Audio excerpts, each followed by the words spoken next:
Merhaba arkadaşlar, örgü kanalıma hoş geldiniz. Kız çocuklarımızın seveceği tarzda sarı papatyalı güzel bir tığ işi çanta yaptım. Bugün bu çanta anlatımını sizlerle paylaşmak istiyorum. Hem çok kolay hem de çok güzel bir çanta arkadaşlar. Bakın buradan düğmeli yaptım ben. Siz bu düğme yerine isterseniz çıt çıt da yapabilirsiniz. Ben herkes yapabilsin diye düğmeli bir çanta yapmayı tercih ettim. Bakın. Çok güzel. Bayram da geliyor. Kız çocuklarımız taşıyarak bayram şekeri toplayabilir, bayram harçlıklarını toplayabilir. Bakın. Askısını yaptım. Bu şekilde yeşil renkli bir askı yaptım. Askıya takmak için de güzel 2 tane yaprak çalışması yaptım. Buna taktım arkadaşlar bu şekilde. Hem çok kolay hem de çok güzel. Bu çanta örgüsünde iplik olarak istediğiniz marka iplik ve renkleri kullanabilirsiniz. Ben bugün sarı papatya yaptım. Siz bunu beyaz renkli yapabilirsiniz, pembe renkli yapabilirsiniz, kırmızı renkli yapabilirsiniz. Her renk yaparak kullanabilirsiniz. Sarı renk iplik olarak bakın ben bu ipliği kullandım. Ortasını yapmak için turuncu renkli iplik kullandım. Askısını ve yaprağını yapmak için de yeşil renkli bir iplik kullanmayı tercih ettim. Dediğim gibi siz bu çanta örgüsünü istediğiniz marka iplik ve renkleri kullanarak yapabilirsiniz. Her çeşit iplik ile yapabilirsiniz arkadaşlar. Merserize iplikler tercih edebilirsiniz. Koton iplikler tercih edebilirsiniz. Akrilik iplikler tercih edebilirsiniz. Elinizde hangi iplik var ise onunla yapabilirsiniz. Tığ olarak ben bugün 5 numara 3 milimetre tığ kullanıyorum. Siz daha büyük bir çanta yapmak istiyorsanız 3,5-4 milimetre tığları kullanırsanız daha büyük ölçüde bir çanta elde edersiniz arkadaşlar. Daha küçük numaralı tığlar kullanırsanız da yaptığınız çanta daha küçük olacaktır. Elinizin sıklığına göre de bu çantanın büyüklüğü değişir arkadaşlar. Santimetre olarak da ölçüyorum. Çantamızın ölçüsünü görelim. Ben minik bir kız çocuğumuz için yaptım bugün bu çantayı. Bakın şu şekilde genişliğini ölçüyorum. 15 santimetre genişlik var arkadaşlar. Her taraftan 15 santimetre. İpliği tığı hazırlayalım. Bu güzel çantamızın örgüsüne başlayalım. Örgü kanalıma abone değilseniz abone olmayı unutmayın lütfen. Örgü kanalıma abone olmak ücretsiz. Örgü kanalıma ücretsiz abone olup orada bulunan zil şeklini dokunarak açık yaparsanız kanalıma video yüklediğim zaman ilk önce size bildirim gelir. Örgülerimden herkesten önce sizin haberiniz olur. İzlediğiniz videolarıma beğeni ve yorumlarınızı yaparsanız çok sevinirim arkadaşlar. Hepinize kolay gelsin. İyi çalışmalar. Örgüyü sihirli halka yaparak başlıyorum. Bakın şu şekilde sihirli halka yapıyorum. İpliği parmağımın üzerine doladım. Bakın tekrar gösteriyorum. Şu şekilde tığı parmağımın üzerinde bulunan bu ilmeğe takıyorum. Bir ilmek yapıyorum. Parmağımdan çıkardım. Bakın bu şekilde duruyor. 2 zincir yapıyorum.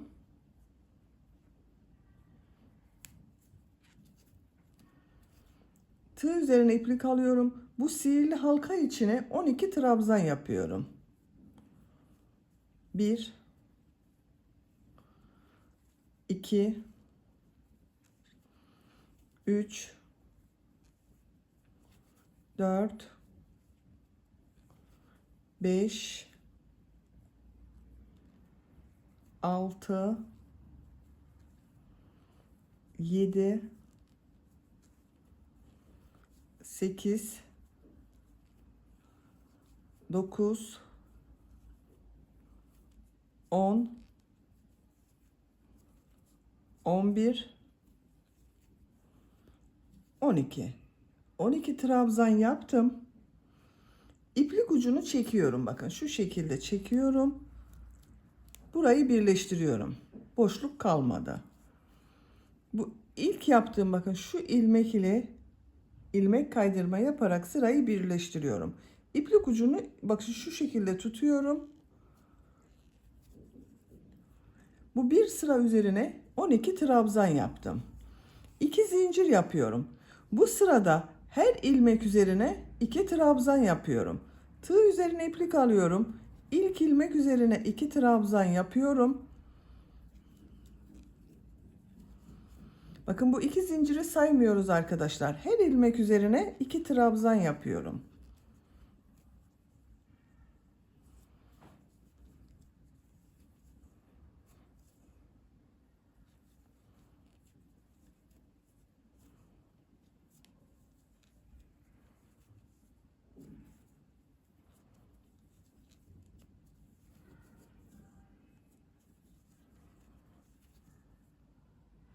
Sıra sonuna kadar devam edelim. Sıra sonuna kadar tamamladım.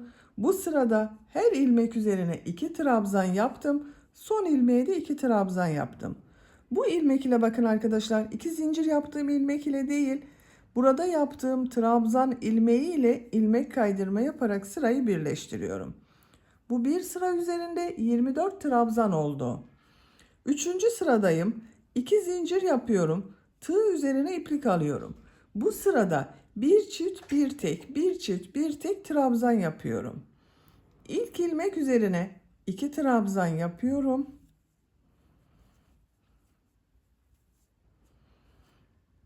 Bir trabzan yapıyorum. 2 trabzan yapıyorum. Aynı ilmeğe 2 trabzan yapıyorum. Bir trabzan yapıyorum. Bu ilmeğe 2 trabzan yapıyorum.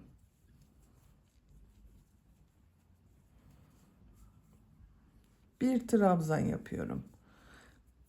Bir çift bir tek, bir çift bir tek yaparak sıra sonuna kadar devam edelim. Sıra sonuna kadar tamamladım. Bu sırada bir çift bir tek, bir çift bir tek trabzan yaptım. Son ilmeğe bir trabzan yaptım. Sıra başında bakın, bir ilmeğe 2 trabzan yaparak başladım. Son ilmeğe bir trabzan yaptım. Bu ilmek ile ilmek kaydırma yaparak sırayı birleştiriyorum. Üçüncü sırada, bu sırada bir sıra üzerinde 36 trabzan var arkadaşlar. Bu renk ipliği kesiyorum.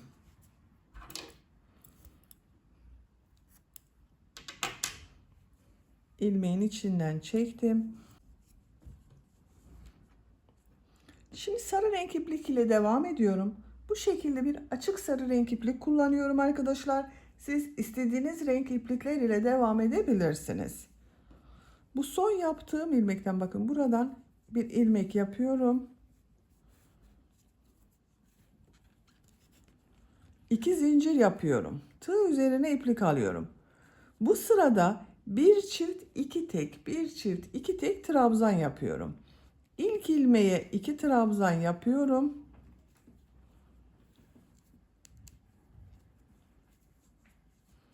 İki ilmeğe bir trabzan yapıyorum. İplik ucunu içinde tutuyorum. 1 2 2 trabzan yaptım. Bu ilmeğe 2 trabzan yapıyorum. Bakın, aynı ilmek içine 2 trabzan yapıyorum.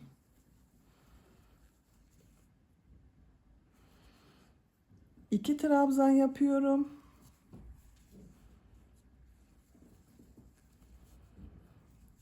Bu ilmeğe 2 trabzan yapıyorum.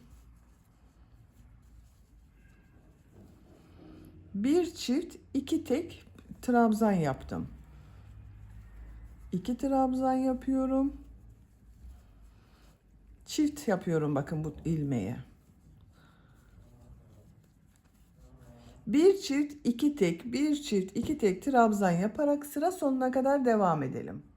Sarı renk iplik ile bir çift iki tek, bir çift iki tek trabzan yaparak sıra sonuna kadar tamamladım. Son iki ilmeğe birer trabzan yaptım bakın arkadaşlar. Bu ilmek ile ilmek kaydırma yaparak sırayı birleştiriyorum. Bu dördüncü sırada bir sıra üzerinde 48 trabzan var arkadaşlar. 2 zincir yapıyorum. Bu sırada bir trabzanı boşluktan alıp trabzan yapıyorum. Bakın bu şekilde. Bu gördüğüm ilk trabzanı boşluktan alıyorum, trabzan yapıyorum. Tığ üzerine iplik alıyorum. Bu ilmeğe bir trabzan yapıyorum. İkinci ilmeğe 2 trabzan yapıyorum. 1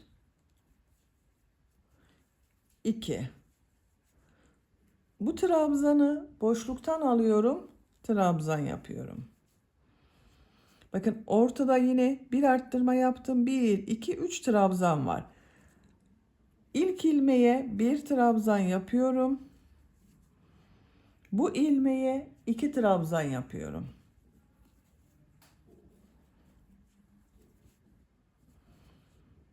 Boşluktan alıyorum, trabzan yapıyorum. Bu boşluktan alarak yaptığımız trabzanları biraz uzun yaparsanız daha güzel olur arkadaşlar. Bakın şu şekilde biraz uzun yapıyorum. İlk ilmeğe bir trabzan yapıyorum. İkinci ilmeğe 2 trabzan yapıyorum.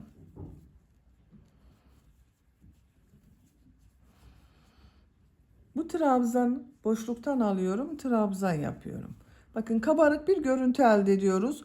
Ortada 2 ilmek üzerine bir ilmeğe trabzan yapıyorum. İkinci ilmeğe 2 trabzan yapıyorum. Sıra sonuna kadar devam edelim. Sıra sonuna kadar tamamladım. Son ilmeğe 2 trabzan yaptım.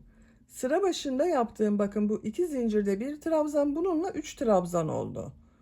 İlmek kaydırma yaparak sırayı birleştiriyorum. Bakın bu sırada arkadaşlar bir trabzanı boşluktan aldım, trabzan yaptım. Arada 2 ilmek üzerine 3 trabzan yaptım bakın. 2 zincir yapıyorum. Tığ üzerine iplik alıyorum. Bu trabzanı bakın boşluktan alıyorum, trabzan yapıyorum. Tığ üzerine iplik alıyorum. İlk ilmek üzerine bir trabzan yapıyorum. Bu ilmek üzerine 2 trabzan yapıyorum.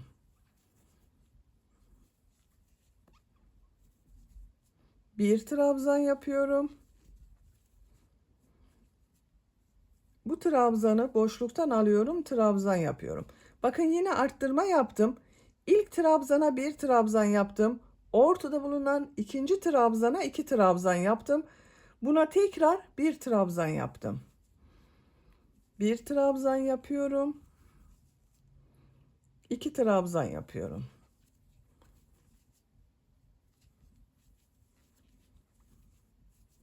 Bir trabzan yapıyorum. Boşluktan alıyorum, trabzan yapıyorum. Bakın bu sırada arkadaşlar arada 4 trabzan oluyor. Bir önceki sırada 3 trabzan oldu. Burada yine bir arttırma yaptım, 4 trabzan oldu. Sıra sonuna kadar devam edelim. Sıra sonuna kadar tamamladım. Bakın bu son ilmeğe 2 trabzan yaptım. İlk ilmek ile ilmek kaydırma yaparak birleştiriyorum.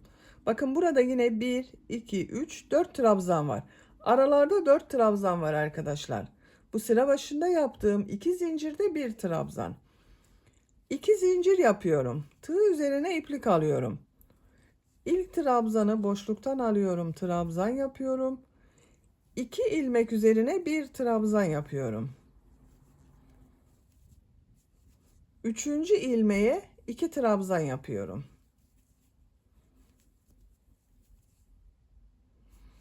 Bir trabzan yapıyorum. Bakın 1, 2, 3, 4, 5 trabzan var. Bu trabzanı boşluktan alıyorum, trabzan yapıyorum. 2 trabzan yapıyorum. Aynı ilmeğe 2 trabzan yapıyorum.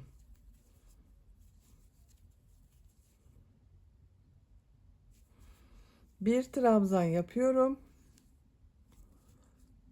Boşluktan alıyorum, trabzan yapıyorum. 2 trabzan yapıyorum. Aynı ilmek içine 2 trabzan yapıyorum. Bir trabzan yapıyorum. Boşluktan alıyorum, trabzan yapıyorum. Bakın bu sırada yine arada bir ilmek arttırma yapıyorum. Bu iki model arasında 5 trabzan var. Sıra sonuna kadar devam edelim. Sıra sonuna kadar tamamladım. İlmek kaydırma yaparak sırayı birleştirdim. Bu sırada arkadaşlar bakın arada bir arttırmayla birlikte 5 trabzan oldu. 1, 2, 3, 4, 5. Ben buradan itibaren son sırayı yapıyorum. Ama siz bu çanta bir büyük olsun istiyorsanız bir sıra daha arttırma yapabilirsiniz. 2 ilmek üzerine düz trabzan, üçüncüye arttırma yaparak bu şekilde daha büyük çanta elde edebilirsiniz. Son sırayı yapıyorum. Bakın bu boşluktan alarak yaptığım trabzana ilmek kaydırma yapıyorum. Bir zincir yapıyorum. Bakın burada 5 trabzan var. Bir ve son trabzana birer trabzan yapıyorum. Ortada bulunan 3 ilmek üzerine ikişer trabzan yapıyorum. Ama trabzanları da bakın şu şekilde ilmeklerden alarak yapıyorum. 2 ilmek görünüyor. Şu bir ilmekten alarak trabzan yapıyorum. Bu şekilde yapmıyorum bakın. Şu şekilde ilmeklerden alarak trabzan yapıyorum. İlk ilmek üzerine bir trabzan yapıyorum. İkinci ilmeğe bakın ilmekten alarak 2 trabzan yapıyorum.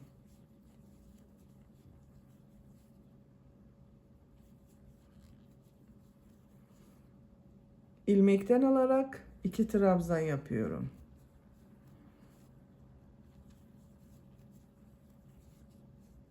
İlmekten alarak 2 trabzan yapıyorum.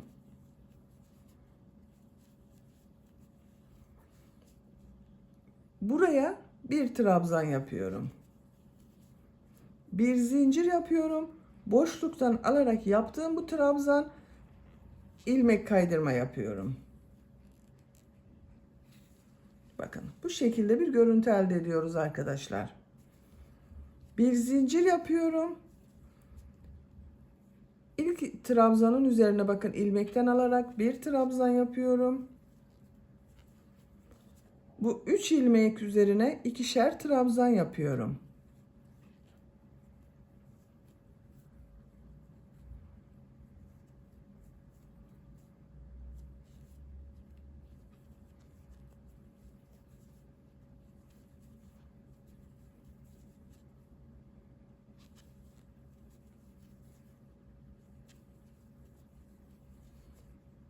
Bir trabzan yapıyorum. Bir zincir yapıyorum. İlmek kaydırma yapıyorum. Bir zincir yapıyorum. İlmekten alıyorum. Bir trabzan yapıyorum. 2 trabzan yapıyorum. Bakın ilmekle alarak yaptığımız için ters tarafta şu ilmekler görünüyor arkadaşlar. Bakın bu şekilde görünüyor. Sıra sonuna kadar devam edelim. Sıra sonuna kadar tamamladım. Bakın burada yine bir trabzan, 3 ilmeğe 2 trabzan, son ilmeğe bir trabzan yaptım. Bir zincir yapıyorum. Bu yaptığım ilmek kaydırma vardı. Ona ilmek kaydırma yaparak sırayı birleştiriyorum. Böylece bitirdim arkadaşlar. Bakın. Görüntüsü böyle oldu. Bunun aynısından bir tane daha yapalım.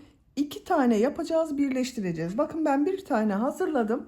Aynı şekilde başladım. Aynı sayılarla yaptım arkadaşlar.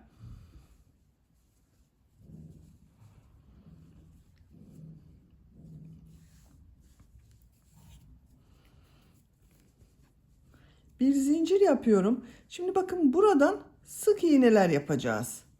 Bu bıraktığımız ilmekler vardı. Birer ilmekten alarak trabzan yaptım. Bu bıraktığım ilmekler üzerine sık iğneler yapıyorum. Bu ilk ilmek üzerine bir sık iğne yapıyorum bakın.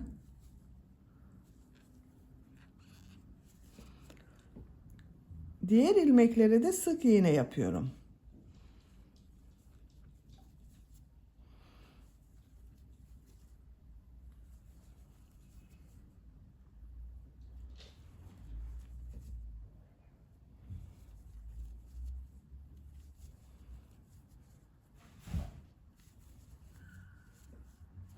Sıra sonuna kadar devam edelim. Sık iğne yaparak sıra sonuna kadar tamamladım.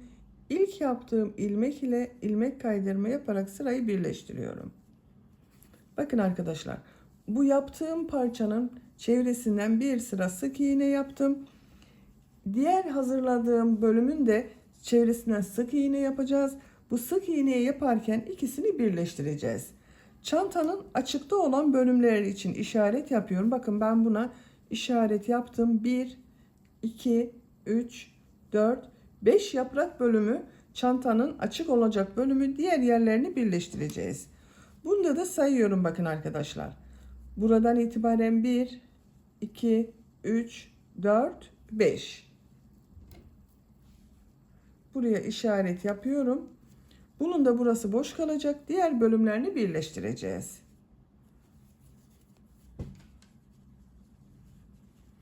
Bakın şu şekilde yerleştiriyorum.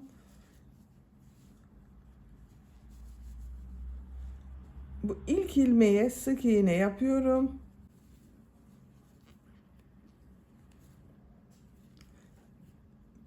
Tığı çıkarıyorum bakın arkadaşlar. Burada yaptığım ilmeğe tığ takıyorum. Çıkardığım ilmeği içinden çekiyorum. İkinci ilmeğe sık iğne yapıyorum. Bakın tığı çıkarıyorum. İlmeğe takıyorum. Sıradaki ilmeğe. Bu ilmeği içinden çekiyorum. Sık iğne yapıyorum. Bakın tığı çıkardım. İlmeğe tığ taktım. İlmeği içinden çekiyorum. Eliniz alıştığı zaman daha hızlı yapıyorsunuz arkadaşlar. Bakın ilmekten bir sık iğne yapıyorum. Çıkardım. Burada bulunan sıradaki ilmeğe tığ takıyorum. İçinden çekiyorum. Elimi de takip edebilirsiniz. Daha kolay anlaşılır.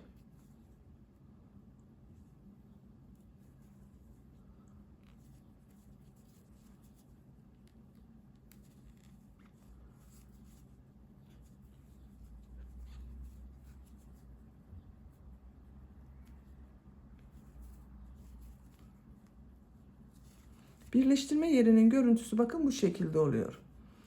Bu işaret yaptığımız yere kadar bu şekilde birleştirme yaparak devam edelim. İşaret yaptığım yere kadar bakın sık iğne yaparak sırayı birleştirdim arkadaşlar. Bakın bu şekilde oldu. Burası açık kaldı. Çantanın bu ağız bölümüne bir düğme yapmak istiyorum ben. Siz isterseniz çıt çıt da yapabilirsiniz. Ama herkes kolayca yapabilsin. Herkesin evinde bir düğme vardır. Düğmeli yapıyorum onun için arkadaşlar. Herkes kolayca yapabilsin diye. İşaretleri çıkarıyorum. Şimdi düğme iliği için işaret yapmak istiyorum.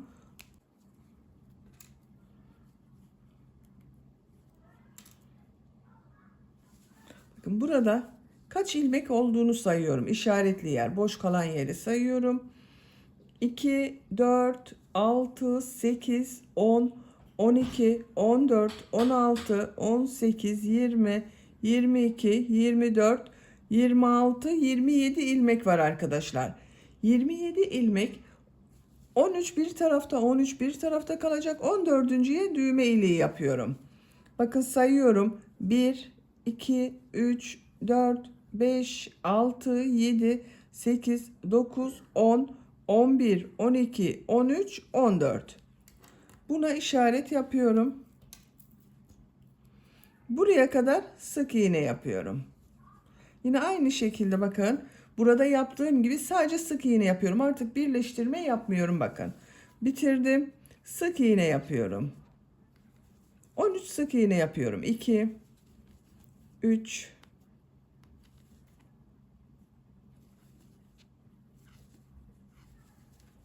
4, 5, 6, 7, 8, 9, 10, 11, 12, 13. Bakın 14.'ye düğme iliği yapıyorum. Buraya bir sık iğne yapıyorum. Bakın 14. ilmeğe düğme iliği için zincir yapıyorum. 1, 2, 3, 4, 5, 6, 7, 8. Bakın şu şekilde yeterli.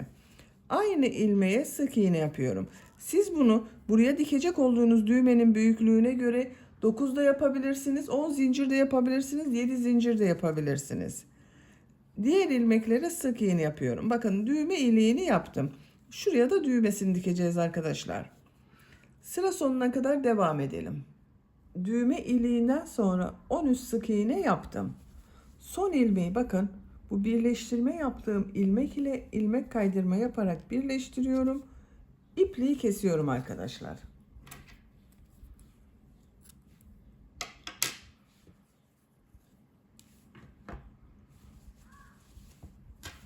Bakın bu şekilde oldu. Çantamızı birleştirdik. Minik kızımız için bakın çok güzel oldu. Şimdi çantamıza bir de askı yapalım arkadaşlar. Yeşil renkli iplik ile askı yapıyorum. Siz isterseniz sarı renkli yapabilirsiniz. Bu turuncu renkli yapabilirsiniz. Ben yeşil renkli bir iplik kullanıyorum. Bakın her iki ton renkte olabilir. Ben biraz soft olsun diye bakın bu renk tonunu kullanıyorum. İki katlı iplik ile çalışıyorum. İpliğim çok kalın değil bakın. Bu şekilde orta kalınlıkta bir iplik. İki katlı yapıyorum. İpliğin için ucunda çıkardım. Kenardaki bölümünde bakın arkadaşlar. İki ucunu birleştiriyorum. Şu şekilde iki katlı iplik ile çalışacağız.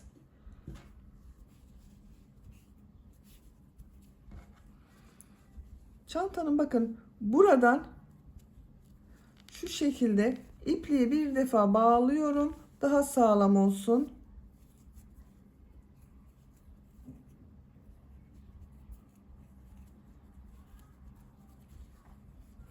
Buradan bir ilmek yapıyorum.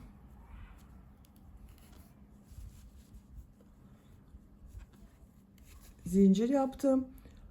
Şu şekilde bakın yaptığım şu ilmekten tığ takıyorum. Bir sık iğne yapıyor gibi çıkardım. İpliği çekiyorum. Burada iki ilmek var bakın arkadaşlar. İki burada, iki burada var. Şuradaki iki ilmeği alıyorum. Sık iğne yapıyorum. Çok sıkı yapmıyorum bakın. Bakın şu şekilde bir iki ilmek var. Bakın tığın üzerinde görünüyor. Bir de şurada iki ilmek var. Şu ilmeği alıyorum bakın.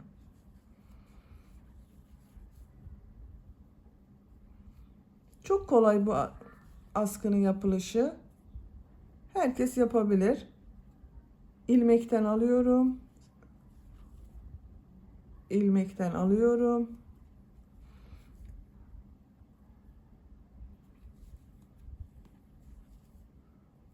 Bakın şu şekilde iki ilmeği alıyorum.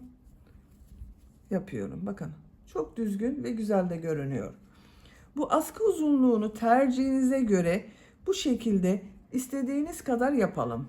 Çantanın askı uzunluğunu tamamladım. Bakın bu şekilde çok güzel oldu arkadaşlar. Kaç santimetre yaptığımı ölçüyorum.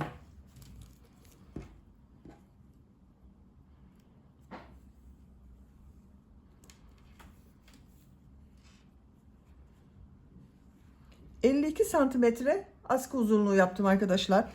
Şu şekilde bakın tuttuğumuz zaman benim yapacağım çocuğun büyüklüğüne göre bu yeterli. Siz isterseniz bunu daha uzun veya daha kısa da yapabilirsiniz.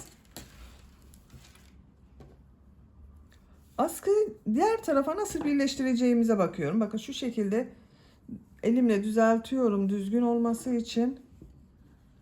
Buraya birleştireceğiz arkadaşlar. Bakın buradan başladım. Askıyı yaptım.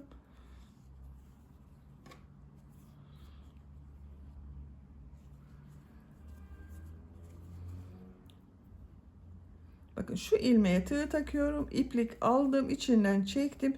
İlmek kaydırma yapıyorum. Bir zincir yapıyorum sağlam olsun diye tekrar bir ilmek kaydırma yapıyorum.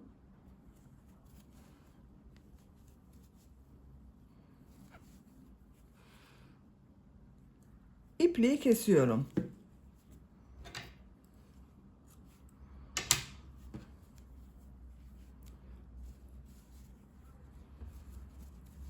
İplik ucunda şu şekilde içinde kaybediyorum.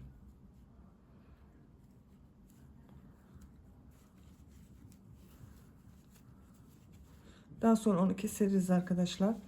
Buraya da bakın düğme diktim. Bu düğme iliği yaptım. Bunun tam karşısına bir tane turuncu renkli düğme diktim. Siz bunu istediğiniz renk düğmeler kullanabilirsiniz. Şu şekilde takarak kullanıyoruz.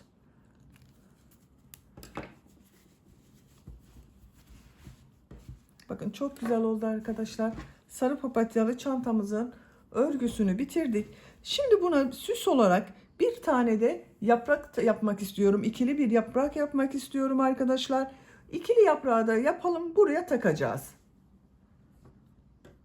Yaprak örgüsünde yeşil renk ipliğin bu tonunu kullanıyorum arkadaşlar. Siz istediğiniz renk tonlarıyla bu yaprak örgüsünü yapabilirsiniz.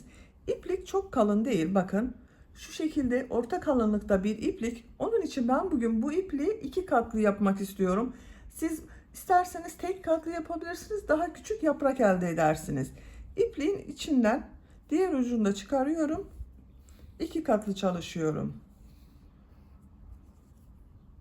Bakın şu şekilde birleştiriyorum.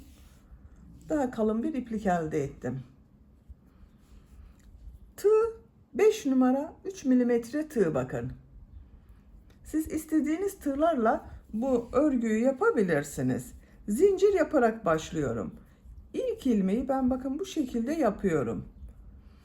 12 zincir yapıyorum. 1, 2, 3, 4, 5, 6, 7, 8, 9, 10, 11, 12. 12 zincir yaptım. Bu bakın ilk zincir üzerine ilmek kaydırma yapıyorum. İkinci zincir üzerine sık iğne yapıyorum. Tığ üzerine iplik almadan bakın. Sık iğne yaptım. Tığ üzerine iplik alıyorum. Yarım trabzan yapıyorum. Bakın bir defa da çekiyorum. Tığ üzerinde 3 ilmek var. 3'ün içinden bir defa da çekiyorum. Tığ üzerine iplik alıyorum. Bir trabzan yapıyorum. 2 defa da çıkardığım trabzanı yaptım. Tığ üzerine bir defa iplik doluyorum. Üçlü trabzan yapıyorum. Bakın 3 defa da çıkarıyorum. Tığ üzerinde 3 ilmek var. 1, 2, 3. Tekrar tığ üzerine 2 defa iplik doluyorum. Bakın bu sefer yine üçlü trabzan yapıyorum. 2 defa doladığımız için biraz daha uzun oluyor arkadaşlar bu trabzan. Bakın.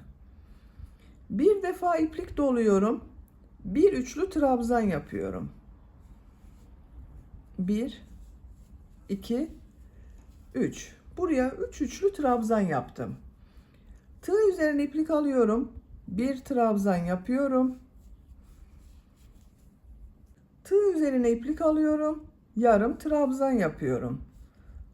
Hepsini bir defada çekiyorum bakın. Sık iğne yapıyorum. Son ilmeğe ilmek kaydırma yapıyorum. Bakın yaprağın bir tarafını bitirdik arkadaşlar. Şimdi diğer tarafa da bunun aynısını yapacağız. Aynı yaptığımız ilmeklere aynı şekilde devam edeceğiz. Bir zincir yapıyorum. İlmek kaydırma yaptığım bu ilmeğe ilmek kaydırma yapıyorum. Sık iğne yaptığım bakın bu ilmeğe sık iğne yapıyorum. İplik ucunu içinde tutuyorum. Tığ üzerine iplik alıyorum. Yarım trabzan yapıyorum. Bakın yarım trabzan yaptığım ilmeğin karşısına yarım trabzan yaptım. Trabzan yaptığım ilmeğe trabzan yapıyorum. Tığ üzerine bir defa iplik alıyorum. Üçlü trabzan yapıyorum. Tığ üzerine 2 defa iplik doluyorum. Üçlü trabzan yapıyorum.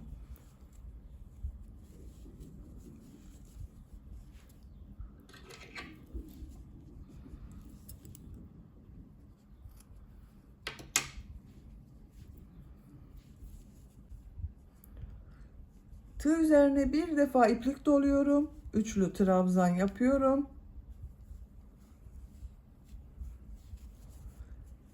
Trabzanın karşısına trabzan yapıyorum. Yarım trabzan karşısına yarım trabzan yapıyorum. Sık iğne yapıyorum. Son ilmeği bakın ilmek kaydırma yapıyorum. Bakın arkadaşlar yaprağımız bu şekilde oldu. Şimdi bunun ortasından da bir sıra ilmek kaydırma yapıyorum. Bir zincir yapıyorum. İlk ilmeğe bakın tığ taktım, iplik aldım, çekiyorum, ilmek kaydırma yapıyorum. İkinci ilmeğe tığ taktım, iplik aldım, çektim. Bakın her gördüğüm bu ilmeklere ilmek kaydırma yapıyorum.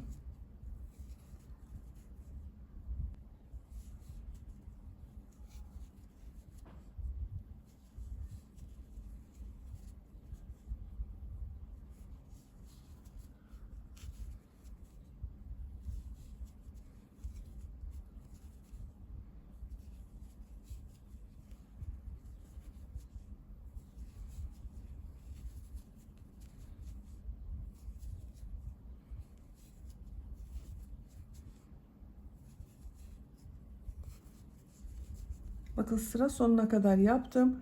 Son ilmeğe de ilmek kaydırma yapıyorum. Burada bitiriyorum arkadaşlar.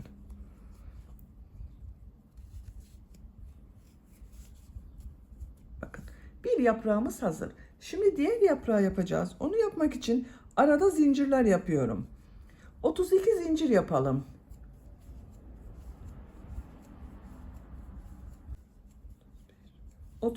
Zincir yaptım. Bu 32 zincirin arkadaşlar 12 zinciri burada yaptığımız gibi bir yaprak olacak. 20 zincir arada kalacak. Siz isterseniz bunu 34, 36 zincirde yapabilirsiniz. Bu zincir bölümünün daha uzun olmasını istiyorsanız yapraktan sonra daha fazla zincir yapabilirsiniz. İlk ilmek üzerine ilmek kaydırma yapıyorum. Bakın bu yaprağın aynısını yapacağız arkadaşlar. Sık iğne yapıyorum. Yarım trabzan yapıyorum. Trabzan yapıyorum. Üçlü trabzan yapıyorum.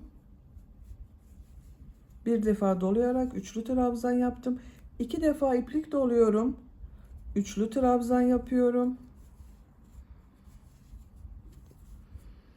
Bir defa iplik doluyorum. Üçlü trabzan yapıyorum. Trabzan yapıyorum. Yarım trabzan yapıyorum. Sık iğne yapıyorum.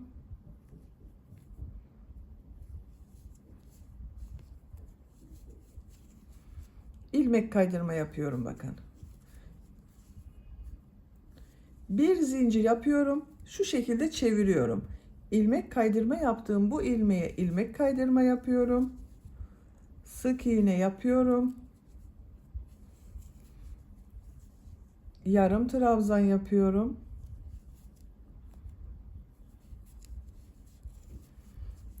Trabzan yapıyorum. Üçlü trabzan yapıyorum.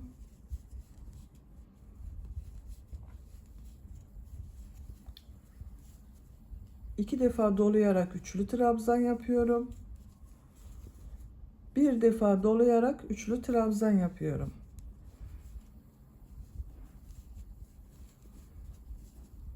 Trabzan yapıyorum. Yarım trabzan yapıyorum. Sık iğne yapıyorum. İlmek kaydırma yapıyorum bakın son ilmeğe. Şimdi burada yaptığımız gibi ortadan ilmek kaydırma yapacağız. Bakın ikinci yaprağı da bitirdim arkadaşlar. Bir zincir yapıyorum. İlk ilmeğe ilmek kaydırma yapıyorum. Diğerlerinde ilmek kaydırma yaparak devam ediyorum.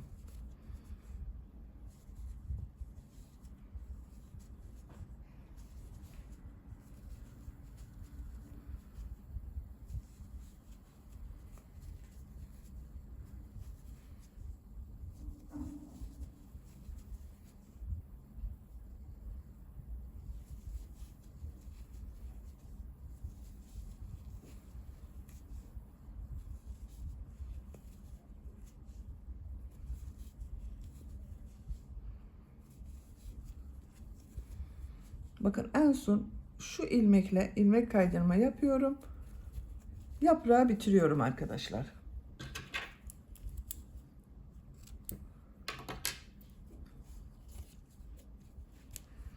Bakın. İkili yaprağımız hazır artık.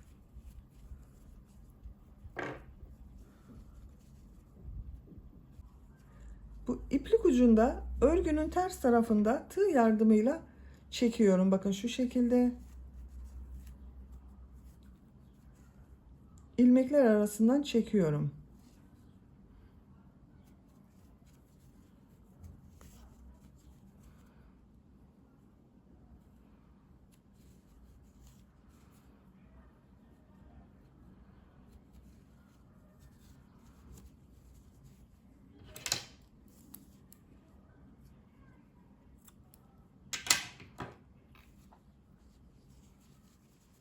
Bakın çok güzel oldu.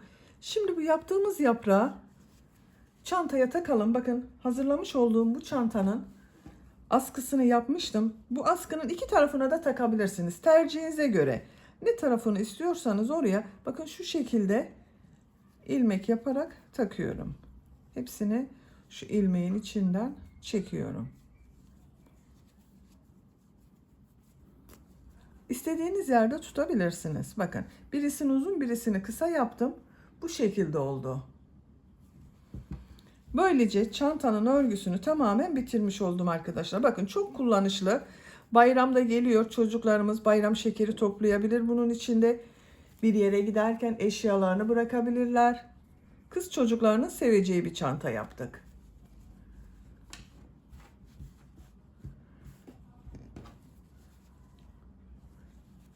Beni dinlediğiniz ve izlediğiniz için hepinize çok teşekkür ederim. Örgü kanalıma abone değilseniz abone olmayı unutmayın lütfen. Örgü kanalıma abone olmak ücretsiz. Örgü kanalıma ücretsiz abone olup orada bulunan zil şeklini dokunarak açık yaparsanız kanalıma video yüklediğim zaman ilk önce size bildirim gelir. Örgülerimden herkesten önce sizin haberiniz olur. İzlediğiniz videolarıma beğeni ve yorumlarınızı yaparsanız çok sevinirim arkadaşlar. Sizlerle yeni örgülerde görüşmek dileğiyle. Hoşça kalın, sevgiyle kalın.